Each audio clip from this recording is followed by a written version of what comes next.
Halo guys, balik lagi bersama Bang Theo di sini. Kali ini Bang Theo akan melanjutkan cerita Again the Sky Supreme. Buat kalian yang penasaran, langsung saja ya simak video kali ini. Tanyun tertawa dan berkata, "Mengapa bayi Xiao muncul di pegunungan hukuman surgawi?" Song Wukong berkata, "Aku tidak tahu." Tanyun tiba-tiba memandang Song Wulong dan berkata, "Gunung Canggu jauh dari pegunungan hukuman surgawi. Bahkan orang di alam eklosion tingkat pertama harus terbang selama 3 tahun. Jadi bagaimana Xiao yang masih bayi bisa muncul di pegunungan hukuman surgawi?" Song Wulong berkata, "Pada awalnya, aku tidak tahu bahwa kakak perempuanku sedang mengandung seorang anak. Setelah kakakku dihukum, dia berkolusi dengan kepala pelayan untuk membiarkannya keluar. Lalu, kakakku mencuri perahu roh abadi tingkat atas milik leluhur dan melarikan diri. Setelah aku mengetahuinya, aku bersama dengan Tetua Agung mengejar mereka berdua. Ketika aku berhasil mengejar mereka, kakak perempuanku meminta agar dia dilepaskan. Aku pura-pura setuju, tapi setelah naik perahu roh, kakakku sudah melahirkan bayi perempuan. Aku ingin menghabisi bayi perempuan itu, tetapi kepala pelayan mencoba menghentikan diriku. Jadi aku berkelahi dengan kepala pelayan. Kakakku melarikan diri ke pegunungan hukuman surgawi dengan bayi perempuan di tangannya. Aku memerintahkan Tetua Agung untuk mengejar. Setelah aku menghabisi kepala pelayan, Tetua Agung membawa kakakku kembali yang tidak sadarkan diri dari pegunungan hukuman surgawi. Tetua Agung memberitahuku bahwa bayi perempuan itu telah mati. Begitulah yang terjadi." Mendengarkan hal itu, Tanyun melepaskan mata Dewa Hongmeng. Dia menunjuk Song Wulong, lalu dia berkata, "Ngomong-ngomong, Xiao juga darah dan daging dari kakakmu. Dia keponakanmu. Bagaimana kamu bisa tega mengirim Tetua Agung untuk menghabisinya? Berlututlah pada Xiao." Song Wulong menatap mata Tanyun yang mengerikan. Dia berlutut di depan Si Hong Xiao dan berkata sambil menangis, "Xiao, keponakanku." Si Hong Xiao gemetar karena marah dan berkata, "Diam. Kamu membuat ibuku dan aku berpisah selama ratusan tahun. Kuharap aku bisa menghabisimu." Song Wukong berkata, "Xiao, cucu perempuan kakek yang baik. Ngomong-ngomong, dia juga pamanmu. Kamu tidak bisa menghabisinya." Si Hong Xiao menekan niat membunuh di dalam hatinya. Dia menatap Song Wukong dan berkata dengan dingin, "Kamu mengatakan bahwa kamu sangat bahagia setelah mengetahui bahwa aku mati.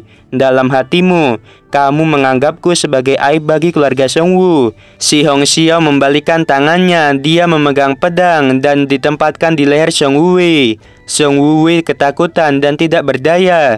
Si Hong Xiao berkata, "Dengarkan aku dengan jelas. Aku Si Hong Xiao. Tidak ada hubungannya dengan keluarga Song Wu. Kamu bukan kakekku, baik sekarang dan di masa depan." Song Wukong berkata dengan gemetar, "Ya, aku mengerti." Si Hong Xiao berkata dengan dingin, "Sekarang bawa aku menemui ibuku." Song Wukong berbalik dan berjalan menuju pavilion Wan di belakang istana Song Wu. Si Hong Xiao berbalik menatap Song Wulong yang berlutut di tanah. Lalu dia berkata tanpa ragu, "Berlutut di sini selama 3 hari 3 malam untuk menebus dosa-dosamu. Jika kamu berani bangun selama periode itu, aku akan menghabisimu." Song Wulong berkata, "Baiklah, aku mengerti." Si Hong Xiao melirik dengan dingin ke ratusan tetua dan berkata, "Siapa Tetua Agung?" Pada saat ini, Song Wukong berjalan keluar dengan gemetar dari kerumunan. Si Hong Xiao bertanya dengan nada lebih lembut, "Mengapa kamu tidak menghabisiku saat itu?" Song Wukong berkata dengan tulus dan jujur, "Kamu tidak bersalah. Orang tua ini benar-benar tidak bisa melakukannya. Tuan muda memerintahkanku untuk menghabisimu. Ketika lelaki tua ini bingung, aku menemukan seorang pemburu di pegunungan. Jadi aku diam-diam menempatkanmu di sarang serigala di antara pegunungan. Orang tua ini tahu bahwa tangisanmu akan menarik perhatian pemburu itu." Si Hong Xiao memandang Song Wukong dengan rasa terima kasih. Lalu dia berkata dengan lembut, "Mengapa liontin geoponik darah ada padaku?" Song Wukong menghela nafas dan berkata, "Orang tua ini berharap suatu hari nanti kamu dapat menemukan ibumu melalui liontin geoponik darah untuk menyatukan kalian kembali. Jadi ketika Nona pingsan, lelaki tua ini meletakkan kalung itu di lehermu. Si Hongxia membungkuk dalam-dalam dan berkata, "Terima kasih banyak atas kebaikanmu karena tidak menghabisiku saat itu." Song Wuhui buru-buru berkata, "Meskipun lelaki tua ini tidak ingin memisahkan kamu dan ibumu, tetapi pada saat itu, lelaki tua ini tidak memiliki cara yang lebih baik." Si Hongxia mengangguk dan berkata, "Apakah ibuku tahu keberadaanku?" Song Wuhui melirik pada Song Wulong, lalu dia berkata, "Aku juga berpikir untuk memberitahu Nona tentang dirimu, tetapi aku khawatir Nona akan merindukanmu. Jika kamu diketahui masih hidup oleh kepala keluarga dan tuan muda, mereka tidak hanya akan menghabisimu, tetapi aku khawatir mereka juga akan menghabisi keluarga pemburu itu. Aku berpikir, jika Nona muda sudah dibebaskan dari kurungan, aku akan memberitahu Nona muda secara diam-diam untuk mencarimu. Sekarang setelah kamu kembali, aku merasa nyaman." Si Hongxiao mengucapkan terima kasih sekali lagi, lalu dia mengikuti Song Wuhui bersama Tanyun dan yang lainnya menuju ke pavilion Wanxian. Gerbang pavilion Wanxian telah diselimuti formasi pelindung selama ratusan tahun. Di hati si Hong Shengtian, ketika dia memikirkan istrinya yang menjalani hari yang gelap selama ratusan tahun, hatinya terasa sakit seperti ditusuk pisau. Si Hongxiao juga sama, pikiran kerinduan, belas kasihan, dan kesusahan saling terkait. Dia bertahan untuk tidak membiarkan dirinya menangis, tetapi air mata menetes. Pada saat ini, setelah Song Wuhui menghilangkan formasi pelindung, dia menghadap gerbang pavilion yang tertutup dan berbisik, "Waner, ayah ada di sini." Kemudian, suara acuh tak acuh terdengar. "Aku tidak punya ayah, ayahku meninggalkanku dan mengunciku di sini. Aku ingat dengan sangat jelas bahwa aku dipenjara selama 105 tahun. Setelah mendengarkan, Song Wuhui mengeluarkan air mata penyesalan. Lalu dia berkata, "Putriku, ayah tahu aku salah, aku akan membawamu keluar." Sebelum Song Wuhui bisa menyelesaikan kata-katanya, suara wanita yang histeris dan marah tiba-tiba terdengar.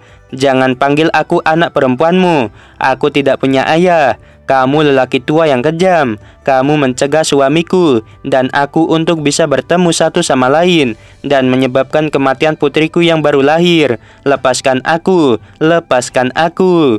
Pada saat ini, seorang wanita yang sangat mirip dengan si Hongxia berdiri di pavilion. Wanita itu adalah ibu Xiao, yaitu Song Wuhan. Sekarang kultivasinya hanya di alam jiwa ilahi tingkat ke-6. Dia membuat orang-orang merasakan kemarahan di hatinya saat ini. Pikirannya tertuju pada putrinya yang dianggap telah mati. Putrinya adalah hatinya. Dia telah terbangun dari mimpi buruk yang tak terhitung jumlahnya selama 100 tahun terakhir. Dia menyalahkan dirinya sendiri karena gagal melindungi putrinya. Dia benci bahwa dia memiliki saudara laki-laki dan ayah yang kejam. Memikirkan putrinya, dia menutup matanya dan menangis. Dengan dorongan perlahan, seberkas cahaya melesat dan membuka gerbang pavilion. Song Wuhan masih memejamkan matanya. Dia tidak ingin melihat Song Wuhui lagi. Lalu dia berkata, "Pergi dari sini." Ketika sebuah suara akrab terdengar, tubuh tinggi Song Wuhan tiba-tiba bergetar. Karena pemilik suara itu adalah pria yang dia tunggu-tunggu. Dia perlahan membuka matanya. Dia melihat pangeran tampan di hatinya dari masa lalu. Dia berjalan ke arahnya selangkah demi selangkah. Song Wuhan berkata, "Shengtian, aku akhirnya melihatmu." Song Wuhan langsung mengaburkan penglihatannya dengan air mata. Dia menatap si Hong Shengtian dan berkata dengan lembut, "Meskipun aku tahu ini halusinasi, aku masih merasa sangat bahagia." Song Wuhan tidak menyentuh si Hong Shengtian karena dia takut suaminya akan menghilang ketika disentuh. Air mata si Hong Shengtian mengaburkan pandangannya. Dia tiba-tiba memeluk Song Wuhan di tangannya dan berkata, "Ini aku benar-benar di sini untuk melihatmu. Aku di sini untuk menjemputmu." Song Wuhan sangat bersemangat sehingga dia tidak bisa tenang untuk waktu yang lama. Setelah dia tertegun beberapa saat, ketika dia mengetahui mengetahui bahwa orang yang menggendongnya benar-benar pria yang telah dia nantikan selama ratusan tahun, dia langsung menangis kegirangan. Song Wuan berkata, "Kupikir kamu tidak menginginkan Waner lagi. Kenapa kamu ada di sini? Tahukah kamu, Waner sudah menunggumu. Aku benar-benar tidak tahan lagi." Si Hong Sengtian memeluk Song Wuan dan terus berkata, "Maafkan aku." Song Wuan berkata, "Sengtian, orang yang seharusnya meminta maaf adalah aku.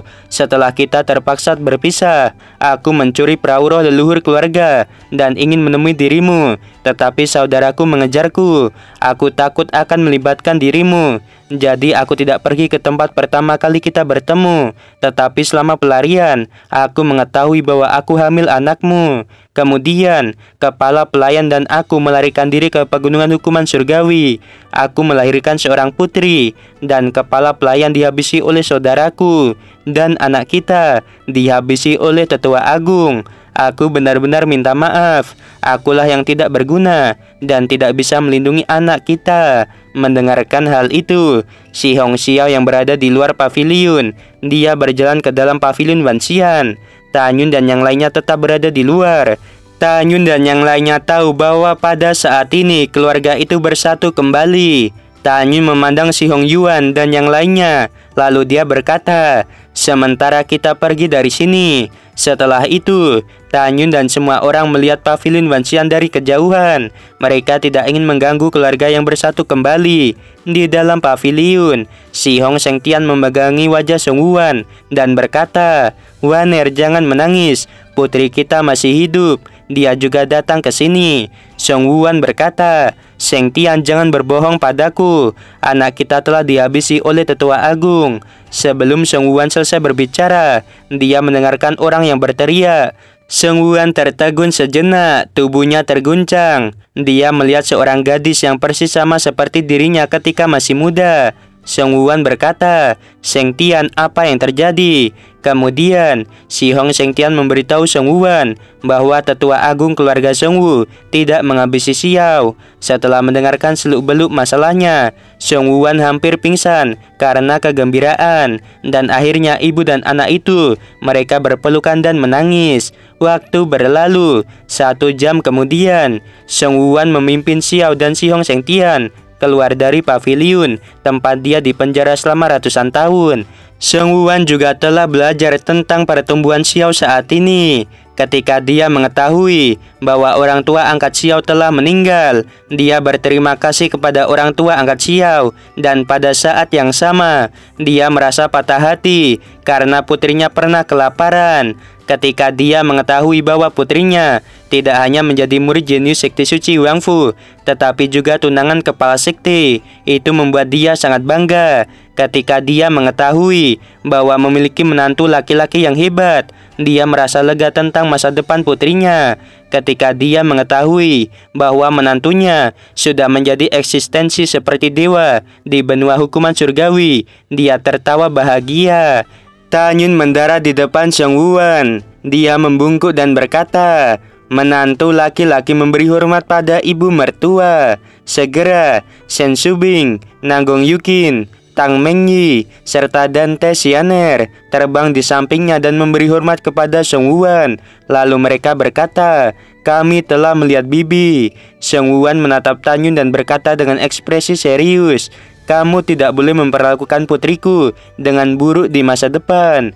Tanyun berkata dengan sungguh-sungguh, "Menantu mengerti." Pada saat ini, Song Wei juga terbang di samping Song Wuan. Tiba-tiba dia berlutut dan berkata, "Putriku, ayah salah. Tolong maafkan ayah." Tatapan acuh tak acuh Song Wuan menyapu Song Wei. Matanya seperti melihat orang asing. Dia mengabaikan Song Wei, tetapi tiba-tiba melihat ke belakang dan menatap si Hong Sengtian dan berkata, "Sengtian, bagiku, tempat ini bukan rumahku. Tempat ini seperti gua es yang dingin dan kejam. Ayo bawa pulang putri kita menuju keluarga Si Hong, karena keluarga Si Hong adalah rumah kita." kepala keluarga Songwu. Aku tidak akan pernah memaafkanmu sampai aku mati." Setelah berbicara, Song Wuwan sepertinya memikirkan sesuatu. Dia segera melepaskan kesadaran spiritualnya dan menemukan Song Wulong berlutut di aula istana Songwu. Tiba-tiba mata Song Wuwan mengungkapkan niat membunuh yang mengerikan. Dia membawa Si Hong Xiao dan yang lainnya menuju Song Wulong. Saat cincin Kiangkun berkedip, sebuah pedang muncul di tangan Song Wuwan. Lalu pedang itu menempel di leher Song Wulong. Song Wulong ketakutan. Ketika dia ingin melarikan diri, dia melihat Tanyun di samping Song Wuwan yang menatapnya dengan tajam. Jadi dia mengurungkan niat untuk lari. Dia menatap Song Wuwan dan berkata, "Kakak, tolong maafkan aku." Pada saat ini, Song Wuwei turun dari langit dan berlutut di samping Song Wuwan. Lalu dia berkata, "Dia adalah saudaramu." Seolah memikirkan sesuatu, Song Wuwan menangis dan berkata, "Kepala pelayan memperlakukanku seolah-olah aku adalah anaknya." Ketika dia dihabisi oleh Song Wulong, aku bersumpah untuk membalaskan dendamnya. Yang paling aku cintai saat itu adalah keluarga Songwu. Tetapi sekarang, aku paling membenci keluarga Songwu. Setelah itu, Song Wuwan tiba-tiba menikamkan pedangnya pada tenggorokan Song Wulong. Ketika dua janin abadi Song Wulong terbang keluar dari tubuhnya, dia memohon belas kasihan. "Kakak, aku benar-benar salah. Tolong jangan habisi dua janin abadiku. Beri aku kesempatan untuk mengambil tubuh orang lain." Song Wuwan tetap acuh tak acuh dan menebas dua janin abadi Song Wulong dengan satu pedang. Song Wuwei berteriak di dalam hatinya dan menutup matanya. Song Wuwan memandang tetua agung keluarga Songwu. Lalu dia berkata dengan penuh syukur, "Xiao telah memberitahuku sebelumnya tentang kamu yang menempatkan dirinya di sarang serigala. Terima kasih. Tanpamu, aku akan benar-benar kehilangan putriku." Tetua agung membungkuk dan berkata, "Nona, bawahan ini hanya melakukan sesuatu dengan hati nurani." Tanyun berkata, "Tetua agung, ikut denganku. Keluarga Songwu tidak lagi cocok untukmu." Mendengarkan hal itu, Song Wuhei tahu bahwa Tanyun benar. Meskipun dia tidak ingin meninggalkan keluarga, memang tidak cocok baginya untuk tinggal di sini. Song Wuhei berkata, "Terima kasih Kepala Sekte telah menerima diriku."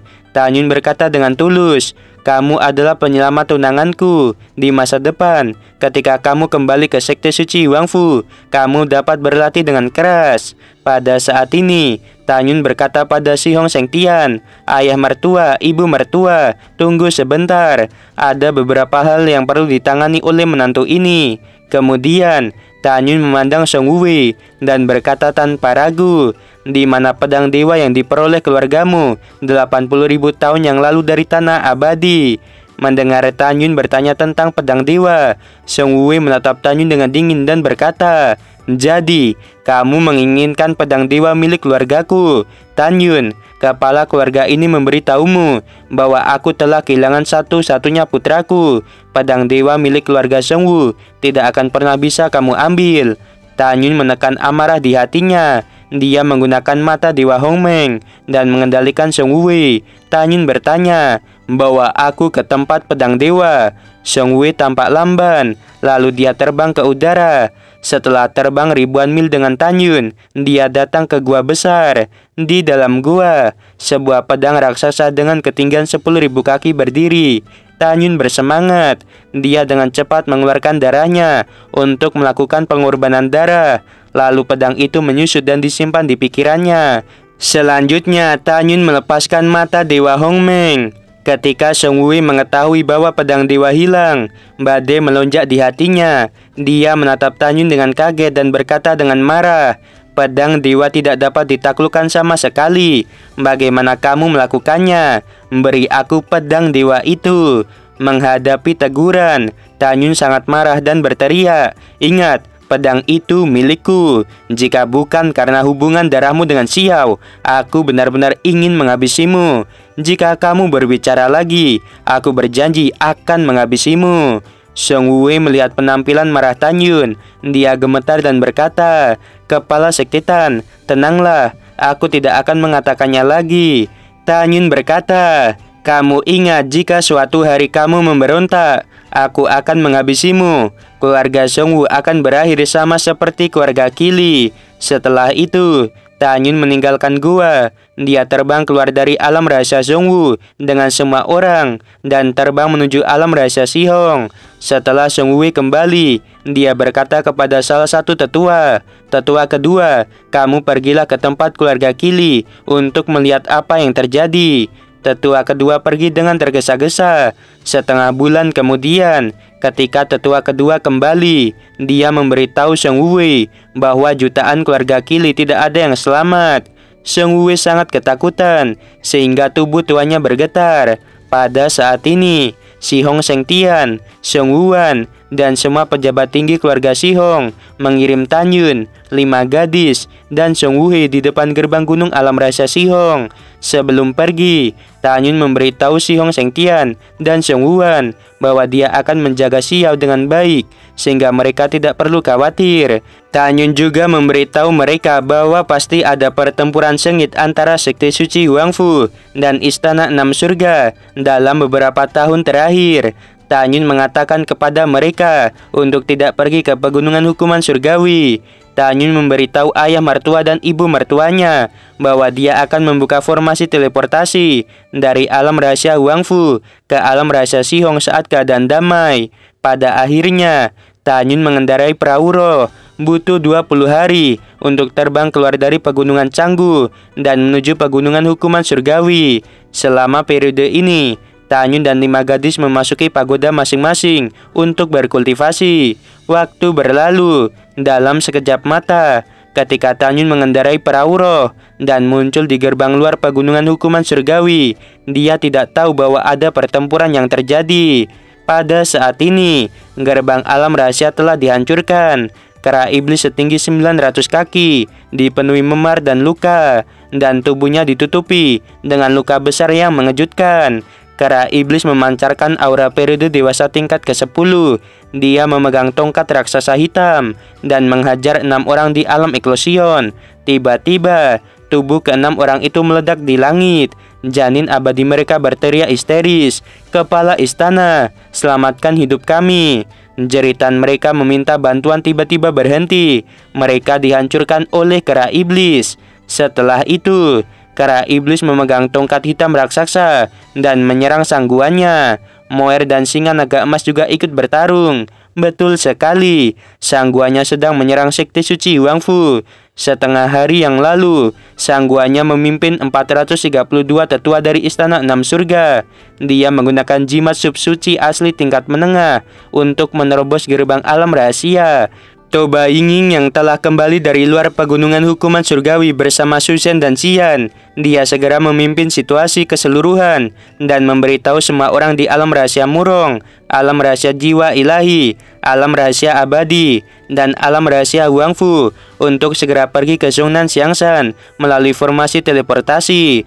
Toba Yingying memimpin Suzhen, Xian, kera iblis, singa naga emas, Moer dan Raja Beruang Naga untuk bertarung sengit dengan musuh kuat yang datang. Sekarang Toba Yingying, Suzhen dan Xian berada di alam eklosion tingkat ke-7. Kera iblis, singa naga emas, Moer dan Raja Beruang Naga semuanya di periode dewasa tingkat ke-10. Pada saat ini, pertarungan tak tertandingi telah berlangsung selama 10 jam. Area puluhan juta mil di pegunungan telah hancur. Setelah beberapa saat, di atas pegunungan yang luas, kera iblis yang terluka bergabung dalam pertempuran untuk mengepung sangguannya. Pada saat ini, kera iblis, singa naga emas dan Moer sedang bertarung dengan sangguannya di langit. Kini tubuh singa naga emas setinggi 900 kaki, penuh luka, dan darah terus mengucur dari mulutnya. Luka Moer bahkan lebih serius.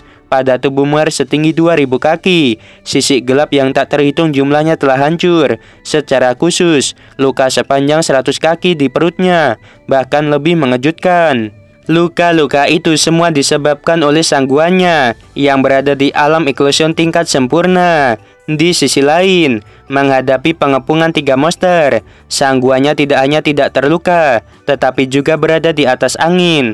Namun, sangguannya sangat marah saat ini karena 20 tetua di alam eklosion telah mati, lalu sisanya dikejar oleh Raja Beruang Naga. Sang guanya berkata, "Kalian 3 monster dan semua orang di Sekte Suci Wangfu, dengarkan aku. Kepala istana ini tidak hanya akan membiarkan kalian semua mati, tetapi aku juga akan mencari para murid Sekte Suci Wangfu dan menghabisi mereka." Mata sang guanya mengungkapkan kemarahan yang luar biasa. Dia melintas. Setelah menghindari serangan kera iblis, dia berkata dengan tajam, "Naga, kamu pergilah ke neraka." Dalam sekejap, sosok bayangan wanita setinggi 100 kaki muncul di tubuh sang guanya. Bayangan wanita itu mengenakan baju besi dan memancarkan aura tirani yang membuat kera iblis, singa naga emas dan Moer ketakutan. Bayangan itu bukan orang lain, dia adalah bayangan sang guanya ketika menjadi kaisar abadi ke-6. Bayangan itu menyelimuti sang guanya. Tiba-tiba, ruang dengan radius 100.000 mil runtuh. Sang guanya yang berada di dalam bayangan, dia memegang pedang berwarna merah. Jika Tanyun ada di sini, dia akan menemukan bahwa pedang berwarna merah adalah pedang darah Kaisar Abadi ke-6 yang paling kuat di antara 3 senjata abadi milik Kaisar Abadi ke-6. Segera setelah itu, sang guanya naik ke langit dan menghilang. Saat sang guanya menghilang dan menyatu dengan bayangan, tiba-tiba mata bayangan terbuka. Ruang seluas 300.000 mil penuh dengan retakan. Kera iblis tampak terkejut. Matanya menunjukkan kesungguhan dan kecemasan yang belum pernah terjadi sebelumnya. Dia berteriak pada singa naga emas, "Kakak, auranya sangat kuat. Aku khawatir puluhan ribu orang di alam eklosion tingkat sempurna juga bukan tandingannya. Warisan dari guru kita belum benar-benar kita dapat. Aku khawatir kita bukan lawannya. Jika kita tidak bisa mengalahkannya, kita akan lari." Mendengarkan kata-kata itu, singa naga emas menganggukkan kepalanya dan berkata, "Raja Beruang Naga, berhenti mengejar musuh lainnya. Cepat datang dan bantu kami." Suara Raja Beruang Naga terdengar. "Baiklah, aku akan ke sana." Pada saat ini sang guanya berkata, "Ada monster satu lagi yang akan mati." Ditemani oleh suara sedingin es, bayangan sang guanya memegang pedang darah. Dia tiba-tiba melesat dan menebaskan pedangnya ke arah leher singa naga emas. Singa naga emas mengepakkan sayapnya dan menghindar ke bawah. Meskipun menghindari nasib buruk, kepalanya tetap tertebas oleh pedang darah. Dengan suara keras, pedang itu mengenai tengkorak singa naga emas. Sang guanya berkata, "Tengkorak singa ini cukup keras." Di sisi lain, singa naga emas menyemburkan darah. Dia merasakan pusing di kepalanya. Tubuhnya yang seperti gunung terpental jauh. Ketika singa naga emas menstabilkan tubuhnya, dia menjerit ketakutan. "Moer, hati-hati." Moer mengeluarkan kekuatan spiritual yang menyelimuti tubuhnya. Dia membungkus bayangan sang guanya dengan pedangnya. Lalu dia berteriak dengan lemah, "Kakak kera, cepat serang dia." Kera iblis naik ke langit. Dia mengalunkan tongkatnya ke arah bayangan sang guanya. Sang guanya berkata, "Hanya naga dan kera beraninya ingin menyakiti kepala istana ini. Itu benar-benar aneh." Dengan suara mencemooh, bayangan 100 kaki tiba-tiba bergetar. Gelombang kekuatan tirani melonjak hebat dari bayangan. Lalu pedang darah yang dipegang oleh bayangan menembus tubuh Moer. Vitalitas Moer berangsur-angsur menghilang. Kemudian Moer melepaskan bayangan Kaisar Abadi ke-6. Dia jatuh ke pegunungan di bawah. Hidup dan matinya tidak diketahui. Singa naga emas yang terluka parah. Dia mengepakkan sayapnya dengan putus asa. Dia pergi menuju bayangan Kaisar Abadi ke-6.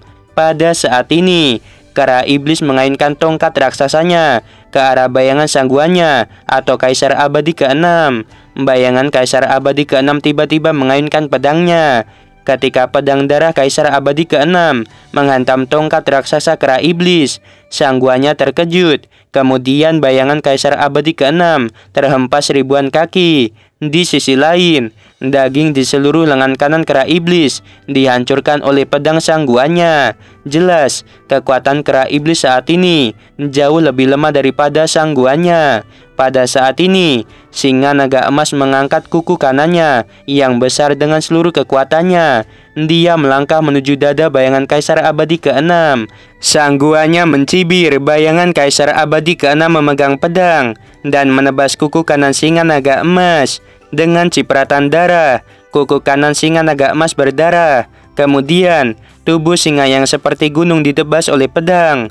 Raungan gemuruh terdengar. Raja beruang naga yang muncul di belakang bayangan Kaisar Abadi ke-6. Dia melemparkan palu raksasa dengan tangan kanannya. Pada saat yang sama, Raja beruang naga melintas dari kehampaan dan muncul di atas bayangan Kaisar Abadi ke-6. Dia mengangkat palu raksasa lain dengan telapak tangan kirinya dan menghantamkannya ke arah kepala bayangan. Kera iblis terbang melintas dan mengayunkan tongkat raksasanya ke punggung bayangan Kaisar Abadi ke-6. Oke guys, sebelum video berakhir, Mimin mau bilang sungguh membagongkan. Terima kasih. Wah, pada lagi seru ya.